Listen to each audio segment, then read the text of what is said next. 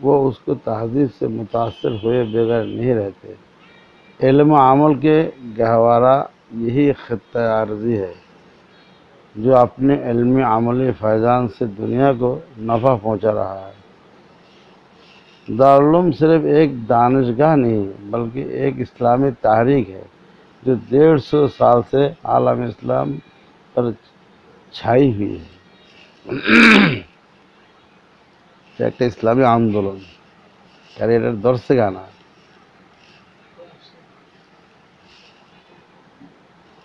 لیکن جس زمانہ میں شیخ وقت حضرت حاجی محمد عابد حسین صاحب نور المرقدر نے دارالعلوم کا آغاز کیا تھا، وہ مسلمان کے لیے بڑا پرآشوب دور تھا۔ 1857 میں برصغیر ہند پاک پر انگریزی سطوط کا پرچم لہرا رہا تھا۔ مسلمانوں کی حکومت زیر زبر ہو چکی، یہ ظلم کی چکی میں پسے جا رہے تھے۔ اسلام کا گلی کوچوں میں مذاق اڑا رہا تھا۔ مسلمان ہر جگہ سراسیمہ اور روم بخود تھا، مایوس ہر سمت چھائی ہوئی تھی۔ مسلمان علماء چن چن کر تختۂ دار پر لٹکائے جا رہے تھے۔ কঠিন মূর্তি ছিল। মুসলমানের ইংরেজরা দাপটে মুসলমানদের খতম করা, আলেমদের খতম করা, হত্যা করা, এরকম সময় দেওবন্দ শুরু হয়েছে।